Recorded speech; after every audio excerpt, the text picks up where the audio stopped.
வேண்டுகோள். பணம் இல்லைன்னு வந்துட்டான், கடனாளியா இருக்கு, ஒன்றும் செய்யல. ஐயா அந்த வெத்தலையை வச்சு போட்டுவான்னு சொல்லு. நான்லாம் கழிச்சு கண்ணால வருவோம். பேங்க்ல என்ட்ரி ஆயிடுச்சு, நான் பெர்ஃபார்மன்ஸ் அக்கௌண்ட்ஸ்.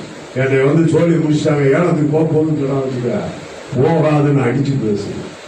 போகாது அவன் சொத்து, எப்படி போகாது? அவன் கேட்பான். இருக்கு ஒன்றும் செய்யாத. கருடாழ்வார், பெருமாள் கோயில் இருக்கிற கருடாழ்வார் போய் ஒரு பச்சை துணி, ஒரு 5 ரூபா நாணயம், ஒரு 5 நெய் விளக்கு, கொஞ்சம் பூ போட்டுட்டு அவன் எந்த இந்தியா ஆயிருக்கோ அந்த டாக்குமெண்ட்டை வச்சு கும்பிட்டு வர சொல்லு. சனிக்கிழமை காலை 10 to 11, 9 to 10 ராகுகாலம், 10 to 11 சுக்கிர ஓரை. அன்னைக்கு சனிக்கிழமை. அந்த பத்திரத்தை பாருங்க, கண்டிப்பா திருப்பிட்டு வந்து உங்களுக்கு ரொம்ப நல்லா சொல்லுங்கம்மா, அந்நேரம் 10,000 வாங்கிக்கோ, அது ஒரு திறமை. அந்நேரம் விட்டுட்டு பிறகு தேடாத. இன்னொரு வந்து ஊருங்கன்னா எவனும் கொடுக்க மாட்டான். டாக்டர் நோய் சரியா போச்சுன்னு சொல்லுவாங்கண்ணா, மருந்து சீட்டு எழுதுறாரு, ஊசி போடுறாரு. இது தொழில் முறை ஜோதிடம்.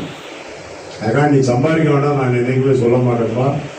உள்ளதை சொல்வேன், நல்லதை செய்வேன், வேற ஒன்றும் தெரியாது. நிச்சயமா சம்பாதிக்கணும், ஆணித்தரமா பேசி சம்பாதிக்கணும்.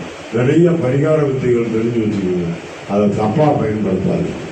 ஏன்னா ஜோதிடருக்கு எத்தனை கர்மாக்கள் உண்டு? இப்பதான் கேட்கிறேன், ஜோதிடருக்கு எத்தனை கர்மாக்கள் உண்டு?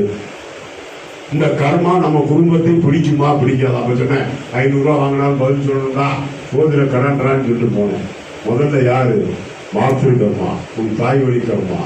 அடுத்தது பித்திரு கர்மா, உங்களுடைய கணவன் உங்களுடைய தகப்பனுடைய கர்மா. அதுக்கு அடுத்தது பத்தினி கர்மா, மனைவியினுடைய கர்மா. அவரான் பெரிய கர்மா. தாலி பாக்கியத்தை எடுத்தாலும் பத்தினி கர்மா. அடுத்தது புத்திர கர்மா, நீ பெற்ற குழந்தைகள். அதுக்கு அடுத்தது சொல்லுவோம் தாரித்திரிய கர்மா, கடன் கடன் கடன். அதான் பூர்வ புண்ணியஸ்தானம் 5ஆம் இடம். 5ல் குரு இருந்தால் ராஜ கிரகம் நாம சொல்றோம். 5ல் குரு இருந்தால் காரகம் காரக பாவனாசி என்று சொல்ல மாட்டாயா? காரகத்துவம் கெட்டு போகாதா? அப்படி சாம உள்ள இருக்க காளி பெருங்காய டப்பா வாசனை குளமாத்தான் இருக்குன்னு சொல்றதா? 5ல் குரு இருந்தால் ராஜகிரகம், 5ல் குரு இருந்தால் காரகம் காரக பாவனாசி. அவனுக்கு நிகழப்போவது என்ன? T3, T4, T5 எலும்பு முடிஞ்சு அவன் படுத்துக்க போறான் 58 வயசுக்கு மேல.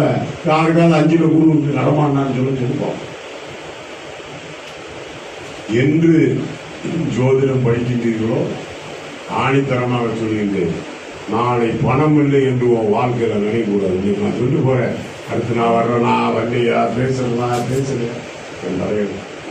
நான் ஒரு பரதேசி, இங்கே இருப்பேன் இங்கே இருப்பேன் இங்கே ஓடுவேன், யாரு கூட பேச வேண்டாம் போய்கிட்டே இருப்பேன். நான் சொல்லக்கூடிய வார்த்தை, உனக்கு தேவை பணம். ஒரு வெத்தலையில ஒரு நெய்யை தடவி போடணும்ப்பா, ஒரு சூடத்தை வச்சு பெருசு பொறுத்துனப்பா.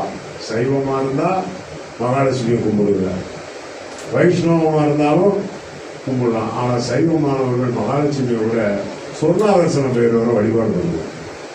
ஓம் பைரவாய வித்மஹே ஆவர்சனாய தீமஹி தன்னோ சொர்ணம் சொல்கிறார். ஏன்னா பைரவர் சிவ வழிபாட்டுல சொர்ணாவர்சன பெயரோர், வைஷ்ணவத்துல லட்சுமி. அப்ப உனக்கு எது தேவையோ அதை எடுத்துக்கணும். அத மாதிரி ரிஷப லக்கணம், ரிஷப ராசி, இதுல எந்த பொம்பளை பிள்ளைகள் இருந்தாலும், ரிஷப ராசி ரிஷப லக்கணத்தில் எந்த பிள்ளைகள் இருந்தாலும், ரோகிணி ஹஸ்தம் திருவோண நட்சத்திரத்தில் பிறந்த பிள்ளைகள், அவர்களுக்கு கண்டிப்பாக கணவனோடு தாம்பத்திய உறவு கொண்டன்னைக்கே இறக்கம் வந்துடும். அது அந்த கணவனாலையும் தடுக்க முடியாது, இந்த ஜாதகத்தாலையும் பார்க்க முடியாது. ரிஷபராசி ரிஷப லக்கணத்தில் எவன் ஒருவன் பிறக்கின்றானோ அவனுக்கு முன்ஜென்ம ஆன்மாவுடைய தொடர்பு உண்டு உண்டு உண்டு. அதற்கு 5 பிள்ளைகள் சாட்சி: தென்னம்பிள்ளை, கிளிப்பிள்ளை, கீரிப்பிள்ளை, அணில் பிள்ளை, மாப்பிள்ளை. இந்த 5 பேரும் பிள்ளைகள் என்று அழைக்க சொல்லப்படுவார்கள்.